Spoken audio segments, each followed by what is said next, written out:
అందరికి ప్రైజ్లో కొన్ని దేవుడి మాటలు ధ్యానించుకుని దేవుని ఆరాధించుకున్నాం. డ్రైవింగ్ ఇంటూ డివైన్ డెస్టినేషన్ అనే టాపిక్ మీద మనం మాట్లాడుకుందాము. దైవికమైన గురి యొద్దకు మనం వెళ్ళుట. మన జీవితంలో మనం కొన్ని దర్శనాలన్నీ మనం పెట్టుకుంటాము. చదువు విషయం కావచ్చు, ఉద్యోగ విషయం కావచ్చు, ఏదైనా అచీవ్మెంట్ మనం పొందుకోవాలనుకున్నప్పుడు దానికి ఒక గురి మనం పెట్టుకుంటాము. అంటే ఆ విజన్ అనేది మనం పెట్టుకుని ముందుకు వెళ్తుంటాం అన్నమాట. కానీ అవన్నీ కూడా దైవికమైనగా మనం భావించవచ్చు. ఎందుకంటే దేవుడు మనకి ఇచ్చే ప్రతి అవకాశం కూడా ఆయన యొక్క ప్రణాళిక కిందికి వస్తుంది. కాబట్టి అది ఏదైనప్పుడు కూడా అది దైవికంగానే పరిగణింపబడుతుంది. కొన్ని లేఖనాలు మనం చూసుకుందాము. ఫిలిప్పీయులకు రాసిన పత్రిక 3వ అధ్యాయం 13-14 వచనాలు.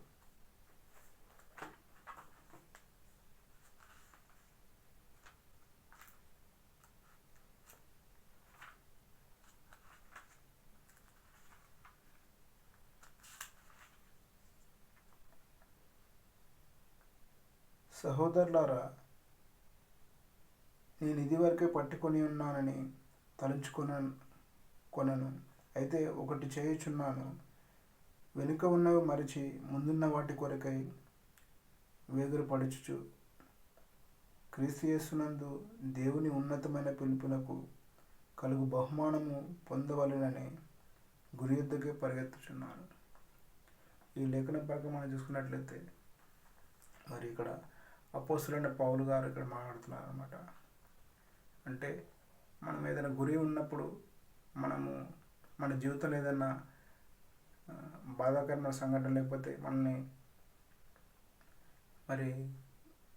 కదిలించి వేసే సంఘటన జరిగినప్పుడు కూడా మనం వాటిని మర్చిపోయి మనం ఎప్పుడైతే ముందుకు వెళ్ళాలని దేవుడు మనకి ఇక్కడ పౌలు గారు చెప్తున్నారు అన్నమాట. కాబట్టి మన జీవితంలో ఏది కూడా ఏదైనా చెడు అనేది మనకు జరిగినప్పుడు మనం అక్కడే ఆగిపోకుండా దేవుడు ఏదైతే మనకు గురి ఇచ్చినాడో దాన్ని పొందుకోవడానికి పరిగెట్టడానికి దేవుడు కోరుకుంటున్నాడు అన్నమాట. కాబట్టి మన జీవితంలో మనం ఎన్నో ఆశలు పెట్టుకుంటాం, నేను ఇది చేయాలి అది చేయాలి అనేసి. కాకపోతే సర్టన్ పాయింట్లో మనము అది జరగలేదనేసి నిరుత్సాహపడిపోకుండా, అంటే అక్కడ ఆగిపోకుండా ఆ గురి వద్దకి మనం పరిగెట్టడానికి దేవుడు కోరుకున్నారు అన్నమాట. కాబట్టి మన జీవితంలో ఎటువంటి ఫెయిల్యూర్ కూడా దేవుడు ఆశించట్లేదు. మనల్ని సక్సెస్ఫుల్గా ముందుకు వెళ్ళడానికి, మన జీవితాన్ని విక్టోరియస్గా ఉండడానికి దేవుడు కోరుకుంటున్నారు అన్నమాట. కాబట్టి మనకున్న ప్రతి గురి కూడా అది ఒక దేవుని ప్రణాళిక ఉన్నదని మనం జ్ఞాపకం చేసుకోవాలి. మరొక వచనం చూసుకుందాము. ఆదికాండము 12వ అధ్యాయము 1-2 వచనాలు.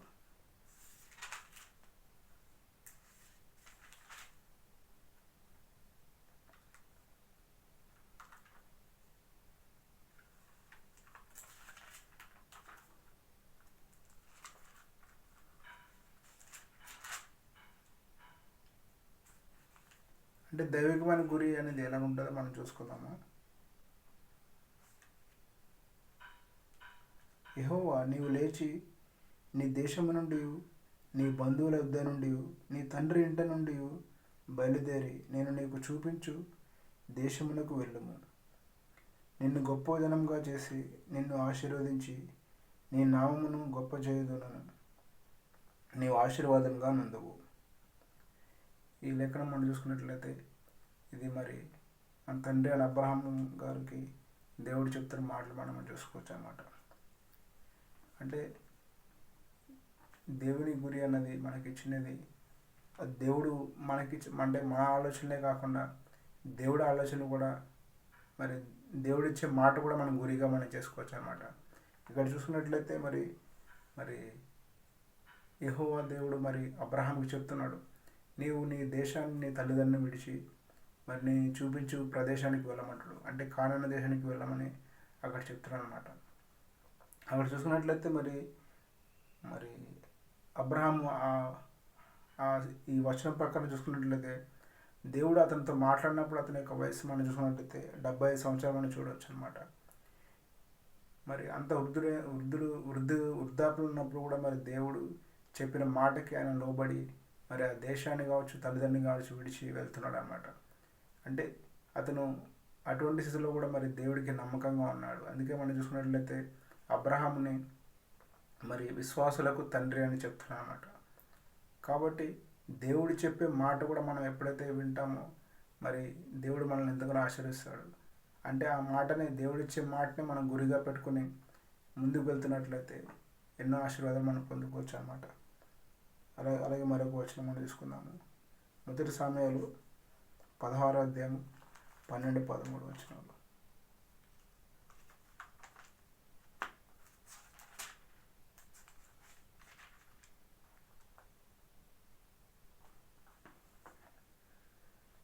అతడు వాని పిలువనంపించి లోపలికి తోడుకొని వచ్చాను. అతడు ఎర్రని వాడును చక్కని నేత్రములు గలవాడును చూచుటకు సుందరమైన వాడునై ఉండెను. అతడు రాగానే, నేను కోరుకున్నవాడు ఇతడే, నీవు లేచి వాడిని అభిషేకించమని యెహోవా సెలవీయగా, సమూయేలు తైలపు కొమ్మును తీసి వాని సహోదరులెదుట వానికి అభిషేకము చేశాను. నాట నుండి యెహోవా ఆత్మ దావీదు మీదకి బలంగా దిగి వచ్చాను. ఈ లేఖన పట్ల మనం చూసుకున్నట్లయితే మరి సమూయేలు ప్రవక్త మరి దావీదును అక్కడ రాజుగా అభిషేకిస్తాడు మనం చూసుకోవచ్చు. అంటే రాజుగా అంటే అప్పటికి మరి సౌలును ముందుగా రాజుగా పెట్టినప్పుడు కూడా మరి ఆ సౌలు దేవునికి అవిధేయత చూపించి దేవుడు చెప్పిన మాట కాకుండా ఆయనకి సొంత ఆలోచనలో వెళ్ళి మరి అతను రాజ్యాన్ని కోల్పోతాడు. అక్కడ మరి దేవుడు మనం చూసుకున్నట్లయితే అక్కడ సౌలు అనే వ్యక్తి, సౌలు అనే రాజు కేవలము ప్రజలు కోరుకుంటే, ఇజ్రాయెల్ ప్రజలు కోరుకుంటే మాత్రమే అక్కడ రాజు అయి ఉన్నట్టు మనం చూసుకోవచ్చు అన్నమాట. కానీ దావీదు మాత్రము హృదయానుసారుడుగా మరి చిన్నతనం నుంచే దేవుని హృదయానుసారం అంటే దేవుని ఆరాధిస్తూ దేవుని స్తుతించుకుంటూ అనుదినం కూడా మరి దేవునికి హృదయానుసారంగా ఉన్నట్టు మనం చూసుకోవచ్చు. కాబట్టి అక్కడ దేవుడు దావీదుని ఎన్నుకొని అక్కడ అభిషేకించడం మనం చూసుకోవచ్చు అన్నమాట. అంటే దేవుడు మరి దావీదు రాజు కావడానికి దేవుడు ఆ యొక్క గురిని అక్కడ మరి ఆరంభించడం మనం చూసుకోవచ్చు అన్నమాట. కాబట్టి మన జీవితంలో ఎన్ని ఒడిదుడుకులు ఉన్నా, ఎన్ని ఇబ్బందులు మనం చూసుకున్నట్లయితే ఈ దావీదు మనం చూసుకున్నట్లయితే అక్కడున్న కుటుంబంలో అక్కడున్న అన్నల కంటే చిన్నవాడై ఉండి మరి వాళ్ళందరూ కూడా మరి సైన్యంలో కావచ్చు, యుద్ధంలో కావచ్చు, వాళ్ళు మరి రాజుతో పాటు సైన్యంలో అక్కడ మరి ఉన్నట్టు మనం చూసుకోవచ్చు. కానీ దావీదు మాత్రం అక్కడ గొర్రెలు కార్చుకుంటూ అడవిలో తిరుగుతున్నట్టు మనం చూసుకోవచ్చు. అంటే దీనస్థితిలో ఉన్నాడు అతను. అటువంటి దీనస్థితిలో ఉన్న అతను మరి అడవిలో ఉంటూ కూడా ఆ గొర్రెల్ని కార్చుకుంటూ మరి దేవుణ్ణి అనుదినం స్తుతిస్తూ ముమ్మారు మరి దేవునికి ప్రార్థిస్తున్న వ్యక్తిగా మరి ఎదిగి ఉన్నాడు. కాబట్టి దేవుడు అతన్ని ఎన్నుకొని ఆ హీనస్థితి నుంచి కూడా దేవుడు రాజుగా చేయడానికి ఆ చిన్నతనం నుంచే దేవుడు అతను అభిషేకించున్నాడు. తర్వాత ఆ గురికి వెళ్ళడానికి దేవుడు అతనికి ఎంతగానో మరి ట్రైనప్ చేస్తున్నాడు అన్నమాట. కాబట్టి దేవుడు మనకిచ్చే ప్రతి అవకాశం కూడా అది మనం అనుకోవచ్చు, నేను యూనివర్సిటీకి నేను దానికి అర్హుడని కాదు, నేను దానికి సరిపోలను అని మనకు నాకు చదువు లేదని కూడా అనుకోవచ్చు. కానీ దేవుడు అవన్నీ కూడా ఏమీ చూడాడు అన్నమాట. దేవుడు కేవలము నీ హృదయాన్ని మాత్రమే దేవుడు చూస్తున్నాడు. కాబట్టి మనం ఎప్పుడైతే దేవుడి మాట విని ముందుకు వెళ్తున్నామో మనకి గొప్ప కార్యాలు దేవుడు చేయడానికి సిద్ధంగా ఉన్నాడు అన్నమాట. కాబట్టి మనకు వచ్చే ప్రతి దేవుడిచ్చే మన తలంపు కూడా అది మనకి గురిగా మనం పెట్టుకుని మనకి ముందుకి వెళ్ళేటట్టుగా ఈ లేఖనం సెలవిస్తుంది అన్నమాట. అలాగే మన గురి అది గురికి చేరాలంటే, అంటే మన గమ్యం చేరాలనుకుంటే మనకి దేవుడు ఒక దూతను కూడా మరి మనతో పాటు తోడుగా ఉంటాడని మన లేఖనంలో చూసుకుందాము. మరి యెహోషువ గ్రంథము 5వ అధ్యాయం 13-14 వచనాలు.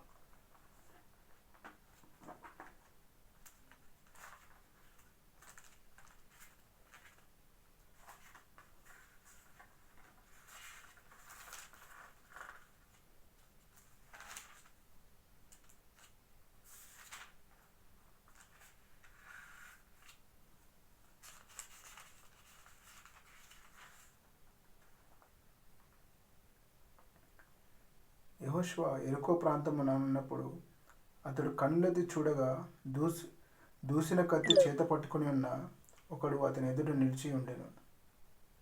యెహోషువ అతని యుద్ధకు వెళ్ళి, నీవు మా పక్షం ఉన్నవాడవా మా విరోధుల పక్షం ఉన్నవాడవా అని అడుగగా అతడు, కాదు, యెహోవా సేనాధిపతిగా నేను వచ్చి ఉన్నానన్నాను. ఈ లేఖన భాగం మనం చూసుకున్నట్లయితే దేవుడు మరి అక్కడ యెహోషువ అక్కడ ఎరుకోకి వెళ్ళకముందు మరి ఆ గోడలు కూలిపోకముందు అతను సైన్యంతో కలిసి ముందుకు వెళ్తున్నప్పుడు మరి అక్కడ ఒక దేవదూత అంటే సైన్యాధిపతి యెహోవా యొక్క దూత అక్కడ అతనికి ప్రత్యక్షమై నేను తర్వాత మనం లెక్కన చూసుకున్నట్టే అతనికి తోడుగా ఉండడానికి చెప్తారనమాట. కాబట్టి మనకున్న ప్రతి గురి కూడా అది నెరవేరడానికి దేవుడు మనకు ఒక సహాయకరంగా ఒక దూతను కూడా పెడతాడు అనమాట. అంటే గురే కాకపోయినా అది ఏ విషయంలో ఉన్నా కూడా మరి ప్రతి ఒక్క విశ్వాసికి కూడా మరి దేవుడు ఒక దూతని తోడుగా పెడుతుంటాడు అన్నమాట. కాబట్టి మనము ఒంటరిగా ఉన్నామని ఎప్పుడు కూడా బాధపడకూడదు. ఎందుకంటే దేవుడు అనుదినం మనల్ని తోడుగా కాపాడే దేవుడు. మన పాదంలోకి రాయి తగలకుండా దేవుడు తన దూతలతో పట్టుకుంటాడనే లేఖనం సెలవుస్తుంది. కాబట్టి మన జీవితంలో ఎన్నో గోల్స్ ఉండొచ్చు. అంటే నేను విదేశాలకు వెళ్ళాలనే ఆలోచన ఉండొచ్చు, లేకపోతే నేను ఒక గొప్ప మ్యూజిక్ డైరెక్టర్ అనేసి ఇంకా ఎన్నో గోల్స్ ఉంటాయి మనకి లోకానుసారంగా కావచ్చు. అవన్నీ కూడా మరి దేవునికి మహిమకరంగా మనం వాడినట్టయితే మరి మనం ఎంతగానో ఆశ్రయించబడతాము. అలాగే అవన్నీ కూడా మనం దేవుని మహిమకరంగా మనం వాడినప్పుడు ఇతరులు కూడా మరి ఎంతగానో వారు మరి దేవుళ్ళలోకి రావడానికి ఇష్టపడుతుంటారు అన్నమాట. మనం అనుకోవచ్చు, అంటే మీరేమన్నా ఇతర దేశం వెళ్ళడానికి మీరు ప్రయత్నించవచ్చు. ఒకవేళ మీరు ప్రయత్నించినది సఫలం కాకపోవచ్చు. ఒకవేళ మీ పాస్పోర్ట్ కానీ ఎక్స్పైర్ అయిపోయినా సరే, అంటే నేను వెళ్ళలేను అంటే ఒకసారి విజిట్ అవ్వలేదు అయినప్పటికీ నీ పాస్పోర్ట్ క్యాన్సిల్ అయినా కూడా అది ఎక్స్పైర్ అయినప్పుడు కూడా నువ్వు మరలా ప్రయత్నించినట్లయితే, మళ్ళీ సెకండ్ టైం మీరు ప్రయత్నించినట్లయితే దేవుడు వెళ్ళడానికి సహాయపడతారు అన్నమాట. అలాగే జాబ్ విషయం కావచ్చు, ఇంకేదైనా సరే బిజినెస్ విషయం ఏదైనా లాస్ వచ్చినా ఫస్ట్ టైం మీరు పెట్టినప్పుడు లాస్ రావచ్చు. ఒకవేళ మళ్ళీ మీరు సెకండ్ టైం మళ్ళీ ట్రై చేసినట్లయితే దేవుడు గొప్ప కార్యం చేయడానికి సిద్ధంగా ఉంటాడు. అలాగే మనకు వచ్చే ప్రతి గురి కూడా అది దేవుళ్ళు మనము మొరపెట్టి, దేవా నేను ఇది చేస్తున్నాను అనేసి మనము దేవుని ద్వారా, అంటే మన విశ్వాసం కాకపోయినా సరే దేవుని నమ్మి దేవుని యొక్క విశ్వాసము అక్కడ మనం చూపించి మనం అడుగు వేసినట్లయితే అది ఏ గురి అయినా సరే కూడా దేవుడు అది మన జీవితంలో సఫలపరచడానికి సిద్ధంగా ఉన్నాడు. మనం అనుకోవచ్చు, నేను అనర్హుడిని, నేనేమి చేయలేని ఎంత బాధపడినా కూడా దేవుడు అవన్నీ పట్టించుకోవట్లేదు. ఎందుకంటే దేవుడు కేవలం నీ యొక్క హృదయాన్ని మాత్రమే చూస్తున్నాడు అనమాట. నీవు తీసుకున్న ప్రతి నిర్ణయం కూడా దైవికమైన నిర్ణయం తీసుకొని, నీ ఆలోచనలన్నీ కూడా దైవికంగా ఉన్నప్పుడు నీవు తీసుకున్న ప్రతి ఒక్క నిర్ణయం కూడా దేవుడు సఫలం చేయడానికి సిద్ధంగా ఉన్నాడు. కాబట్టి మనం తీసుకున్న ప్రతి నిర్ణయం కూడా ప్రతిదీ ఆ దేవుణ్ణి అడిగి మనం తీసుకున్నట్లయితే, ఆయన యొక్క ప్రణాళికను బట్టి మనం నడుచుకున్నట్లయితే, దేవా నేను తీసుకున్న ప్రతి నిర్ణయము, నేను పెట్టుకున్న ప్రతి గురి కూడా కేవలం నిన్ను మహిమపరచడానికే అనేసి మనం ఎప్పుడైతే నిర్ణయం తీసుకుంటామో దేవుడు గొప్పగా మనల్ని ఆశీర్వదిస్తాడు అన్నమాట. కాబట్టి ఆయనకు తీసుకున్న నిర్ణయము మన జీవితమే కాకుండా మన చుట్టూ వారి దేశం, ఫ్యామిలీ కావచ్చు, మన స్నేహితులు కావచ్చు, మన యొక్క ప్రాంతం కావచ్చు, దేశం కావచ్చు, మరి అన్నీ ఆశ్రయించబడడానికి ఈ యొక్క తీసుకునే నిర్ణయం బట్టి ఉంటుంది. కాబట్టి మన నిర్ణయాలన్నీ కూడా దైవికమేమని తీసుకొని దేవుని మహిమకరంగా ఉన్న జీవించదు గాక. ఈ లేఖనములు ప్రతి ఒక్కరి జీవితంలో నెరవేర్చిపోను గాక. ఆమేన్. Thank you Jesus. ఒక పాట పాడుకుని దేవుని ఆరాధించుకున్నాను.